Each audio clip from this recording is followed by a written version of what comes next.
ஏதோ நம்ம இயேசு ஏற்றுக்கொண்டு நம்ம பரலோகம் போயிடுவோம்னு நினைக்கங்க. இயேசுவை ஏற்றுக்கொண்டு கூட நரகத்துக்கு போகலாம். அங்க கூட போய் நீங்க சோதரம்னு சொல்லிட்டு இருக்கலாம். அவருக்கு அதை பத்தி கவலை.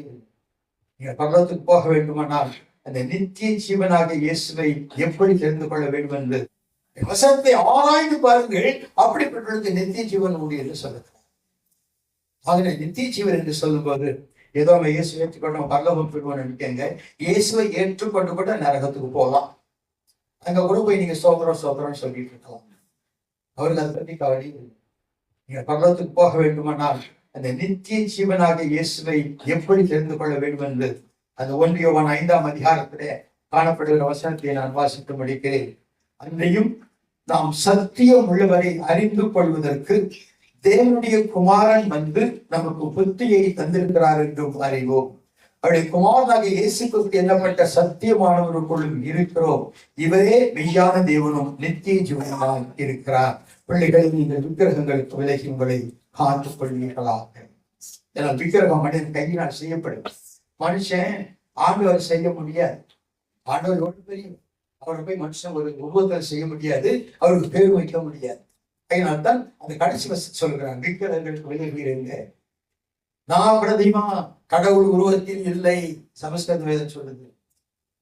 செங்கல்லும் கருங்கல்லும் சிவந்த சாரி லிங்கமும் செம்பிலும் தாமிரத்திலும் சிவன் இருப்பன் என்கிறீர். உண்பதம் அறிந்து உண்மையை அறிந்த பின் அம்பலர் ஆடும் பாதம் ஆடல் பாடலாகுமே சிவ வாக்கியம் பாடியிருக்கிறார்.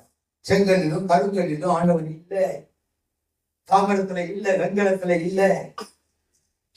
சொல்லி முடிவிலும் வேலைக்குழுவிலும் மண்ணிலும் வாசற்ற ஆகாயத்திலும் ஆய்ந்து விட்டோர் இல்லிலும் வீசல் எடுக்க விடும். கண்ணிலும் செம்பிலுமோ இருப்பார்கள் கண்ணுதலே பாடினவர் பட்டினத்தடிகள் சைவ பக்தர்.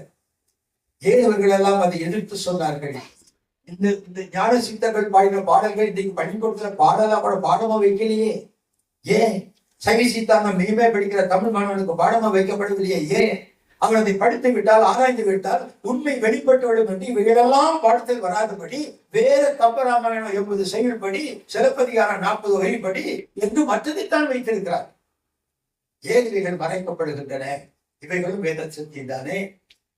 இவைகளை அறிந்து நான் ஆண்டவன் எனக்காக பலியானவர் யார் என்று அறிந்து திரிந்து கடைசியில பலவிதமான பாவங்களுக்குள் அகப்பட்ட முடிவிலே என் வாழ்க்கையை தொலைத்துக் கொள்ள வேண்டும் என்று தற்கொலை செய்ய ஒரு ரயிலிலே போகும்பொழுது கீழே குதிக்கும் நேரத்தில் ஒரு வசனம் பேசுது, பாவங்களை மறைக்கிறவன் வாழ்வடைய மாட்டான் என்று கேட்ட மாத்திரத்துல அடுத்த ரயில்வே ஸ்டேஷன்ல இறங்கி அந்த ரயில்வே லைன் ஒருவா நடந்து அந்த கூட்டம் நடக்கிற இடத்துக்கு வந்து அங்குதான் முதலாக 1967ஆம் ஆண்டு மே மாதம் 14ஆம் தேதி இரவு 7:30 மணிக்கு கர்த்தராகிய இயேசு கிறிஸ்து என்னோடு அந்த வசனத்தை பேசின போது என் உள்ளம் குத்தப்பட்டவனாக அங்கேயே நான் மண்டியிட்ட அந்த ஆண்டுக்கு என் வாழ்க்கையை ஒப்புக் கொடுத்து கடந்த 43 ஆண்டுகளாக அவருடைய தாசனாக அவருக்கு சேவை செய்து கொண்டு வருகிறேன். எனக்கு இதனால ஒரு லாபமும் இல்லை. சில சொல்லுவாங்க இயேசு கிறிஸ்துவை ஏற்றுக்கொண்டா எல்லாம் கிடைக்கும். எனக்கு கிடைச்சதுன்னா சொல்லட்டுமா? அடி கிடைச்சது, உதட்ட கிடைச்சது, போலீஸ் ஸ்டேஷனுக்கு போனாங்க, சொல்லக்கூடாதுன்னு மிரட்டினாங்க, கோர்ட்ல கேஸ் கொடுத்தாங்க. எல்லாவற்றிலும் கர்த்தர் நம்பிக்கை ஏற்றி கொடுத்தாங்க. சங்கராச்சாரியார்கிட்ட கொண்டு போய் புத்தகத்தை கொடுத்து, இவர் நம்ம வேதத்தான் இயேசுன்னு சொல்றாரு, இவர் மேல சங்கரவனத்துல வந்து கேஸ் போடுறதுக்கு நான் அதை படிச்சுட்டு சொல்றேன்னு சொன்னார். 1 வாரம் கழிச்சு அவர் சொன்னார், அவன் கொடுக்குற பாயிண்ட் எல்லாம் கரெக்டா இருக்குடா, நீங்க கோர்ட்ல கேஸ் போட்டு அவர் பக்கம் தீர்ப்பு வைக்க என்னடா பண்றது, பேசாத விட்டுருங்க அப்படின்ட்டேன். ஏன் இது நான் சொல்லணும்? என் சகோதரனாகிய நீங்கள், என்னை போல உருவத்தில் உள்ள நீங்கள், என்னை போல ஆவி ஆத்மா சைத்தத்தை படைத்த நீங்கள் வீணாகி நரகத்துக்கு போகக்கூடாது என்ற ஒரே ஒரு காரணத்துக்காகத்தான் இன்றைக்கும் இந்த 80வது வயதிலே இதை கழித்துக் கொள்ளும். ஓய்வில்லை, எனக்கு உத்தியோகம் என்னை அழைத்தவர் சொல்றேன். நீங்களும் சொல்லுங்க, நித்திய ஜீவனை பற்றிக்கொள்ளுங்கள். தீமோத்தேயுவே, நித்திய ஜீவனை பற்றிக்கொள், அதற்காக அழைக்க எல்லாம் அழிக்கக்கூடாது, கட்டிக்கொள்ளணும், பிடிச்சுக்கணும். சொல்லும்போது கெட்டியா பிடிச்சிக்கணும். வாத்தியார் சொல்ற பாயிண்ட் நல்லா பிடிச்சிட்டானா தானா பாஸ் ஆகிடுவான். எனக்காக ஜோமனும் கேட்க மாட்டான். எங்க பிள்ளைங்க யாருக்கிட்ட ஜோமனும் கேட்கறது, நம்ம ஜோமனிக்கலையா பட்ஜெட் போறியா? நான் நல்லா ஜோமனிட்டேன், நான் நல்லா படிச்சிருக்கேன். அது படிக்காத காலத்துல சுத்திக்கிட்டு, படிக்கிற காலத்துல சுத்திக்கிட்டு, டாவ் அடிச்சுக்கிட்டு, டெலிஃபோன்ல பேசிக்கிட்டு, லவ் லெட்டர் எழுதிக்கிட்டு, நேரத்தெல்லாம் போக்கிட்டு மறிச்சவங்க உடனே பிரேயர் ரிக்வெஸ்ட். அவர் ப்ரே பண்றவங்க வேற, இவங்களை என்கரேஜ் பண்றாங்க. ஆண்டவரே இவர் கையை பிடித்து நீதி எழுதுல படிக்காம கையை பிடிச்சிட்டு எழுதுவாங்க. எதை கேட்கணுமோ அதை கேட்க. வாழ்க்கையில ஒழுக்கத்துல வாழ சொன்னா அயோக்கியத்தனம் எல்லாம் பண்ணிட்டு அழுக்கு வாழ்க்கை வாழ்ந்துச்சு.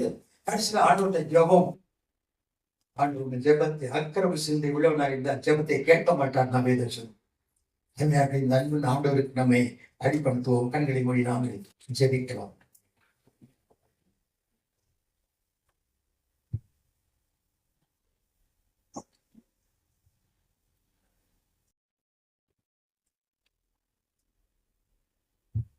மாம்சத்தில் வந்த இயேசு கிறிஸ்து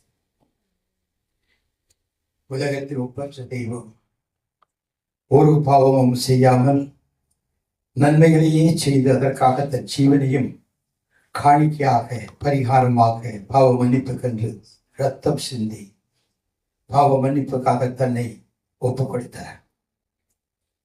இவரை போல ஒரு தெய்வம் உமக்கு நிகரானவர் யார்? உமக்கு நிகரானவர் யார்? இந்த உலகம் முழுவதிலுமே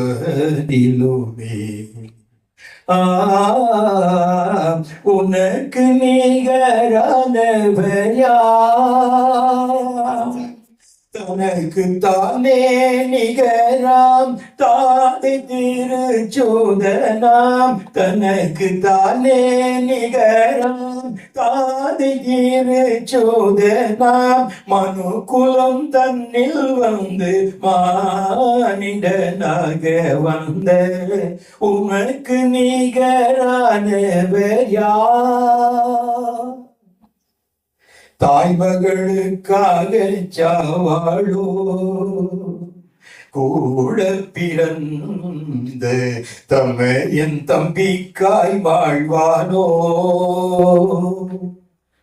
நேயன் காய் வீழ்வானோ, தனது உயிரை நேவிரோதி காய்வானோ,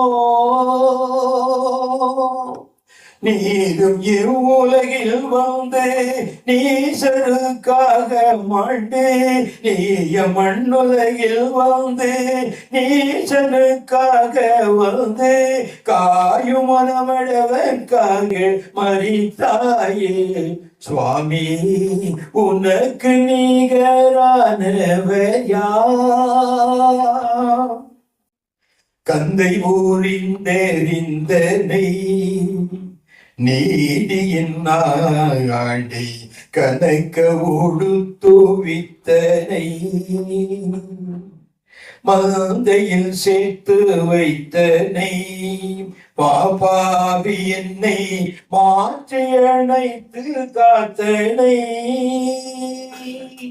கந்தமலர்பதனே கனகரத்ன மணியே, கந்தமலர்பதனே கனகரத்ன மணியே, சிந்தை வந்து வந்த தியாகராஜனே சுவாமி, உனக்கு நிகரானவர் யார்? சிந்தித்து பாருங்கள்.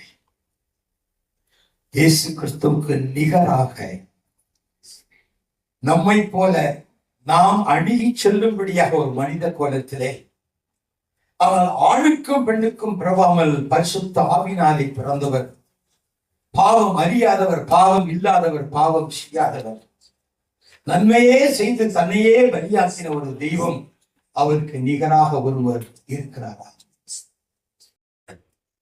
அண்டம் கொள்ளாது, அனைத்துலகம் தாங்காது, மண்டலங்கள் கொள்ளாது, வானும் உம்மை கொள்ளாது, உம்மை போய் கண்ட ஒருவில் கலந்திருப்பாய் என்று சொன்னார். துண்டரிக்கமான தோஷம் பராவரனே என்று பராவர கனிமானிலே ஒரு பக்தன் பாடுகிறாரே. காரணம் என்ன?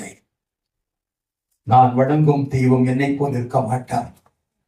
அவர் பரிசுத்தர். அவர் வாயிலே நெஞ்சினை கிடையாது. அவர் மறைந்திருந்து யாரையும் கொல்ல மாட்டார். அவர் நம்மை போன்ற சுவாபம் உள்ளவர் அல்ல. அவர்தான் தேவன். மனிதனுக்கு மனிதனா, தெய்வத்துக்கு தெய்வமாய், மனித உருவில் வைந்த ஒரு தெய்வகுமாரனாய் இந்த உலகத்திலே சுற்றி திறந்து 33 ஆண்டுகள் வாழ்ந்து 3 வருஷங்களிலே உலகத்தை கலக்கக்கூடிய சுவிசேஷத்தை எடுத்துரைத்து இன்னைக்கு அகில உலகம் அவருடைய சுவிசேஷம் சொல்லப்பட்டு வருவதற்கு காரணமாய் இருக்கிற அந்த இயேசு மெய்யான தேவன். அவர்தான் நித்திய ஜீவன். என்னை அறிவதே நித்திய ஜீவன் என்று சொல்லியிருக்கிறார். ஒருவேளை இந்த கூட்டத்திலே இந்த விதமாக நீங்கள் இயேசுவை இதுவரையும் அறியாமல் இருப்பீர்களானா? ஐயா, நான் கேள்விப்பட்ட மாத்திரத்திலே இந்த இயேசுவை மெய்யான தேவன் என்றும் அவர்தான் எனக்கு நித்திய ஜீவனை கொடுப்பதற்காக தன்னையே பலியாக்கினவர் என்றும் உணர்ந்து அவருக்கு என் வாழ்க்கை ஒப்பப்படுகிறேன். எனக்காக நீங்கள் பிரார்த்தனை செய்வீர்களா என்று யாருக்காக மனமிருந்தால் இருக்கிற இடத்தில் உங்கள் கைகளை மாத்திரம் உயர்த்தி காட்டுகிறேன். ஒழுக்காய் நான் செபிக்க ஆசைப்படுகிறேன்.